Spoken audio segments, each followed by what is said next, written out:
c'est que les enfants qui sont des gros fumeurs de hashish sont moins intelligents avant même d'avoir pris le premier joint. Ils sont moins intelligents L'école précoce que entre les gros consommateurs de hashish et les autres. est encore plus dangereux pour le cerveau. Il y a, avant de devenir consommateur, 6 points de quotient intellectuel de différence. Le hashish qui rend moins intelligent, c'est que les gamins moins intelligents ont plus de chances de devenir gros consommateurs de hashish. Ça vous a pas donné envie de goûter? Il y a 3 études qui ont montré le hashish qui rend moins intelligent, c'est que les gamins moins intelligents, et donc j'ai convaincu les enfants. En revanche, sur la mémoire, là il est prouvé que le hashish diminue la mémoire. Sur la mémoire, etc. J'oppose à chaque fois, évidemment, c'est un peu tarte à la crème, mais c'est la réalité, l'alcool. Les gamins, en réalité, ils ont une quantité illimitée de hashish. Plus intelligent, ça veut être pour ça. Il augmente le risque de schizophrénie, il augmente le risque de dépression chronique. Donc globalement, Dès que le cannabis fabrique de la schizophrénie est combattu par la plupart des spécialistes. En fait, il n'y a pas eu d'augmentation des malades. ces gens sont des complotistes fous, ces gens sont des complotistes délirants. Donc c'est juste une question de nuance. Gens qui tirent les ficelles derrière. Un joint par jour, C'est ils ont du hash à hauteur de 20 joints par jour. C'est inacceptable.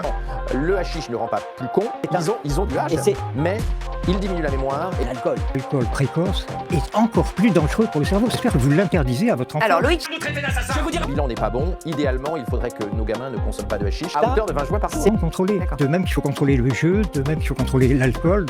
Derrière, c'est évidemment Alexandra Orion-Code. Mais comme vous le savez, la lutte contre le hashish à l'échelle mondiale, elle a échoué. Sauf qu'aujourd'hui, quelle est la différence? C'est un changement mondial. Et c'est d'ailleurs pour ça qu'on se repose régulièrement la question de la dépénalisation. Parce que ce que dit Laurent Alexandre, j'avais pas en fait capté le message politique. Assassiné en Allemagne, le patron des patrons, Une forme d'efficacité. lance politique, elle peut revenir. Convaincu qu'il allait profiter de cette mission d'information pour dire faut légaliser, dépénaliser.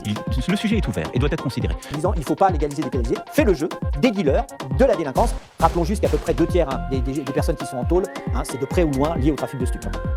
Et donc, c'est peut-être la mienne aujourd'hui.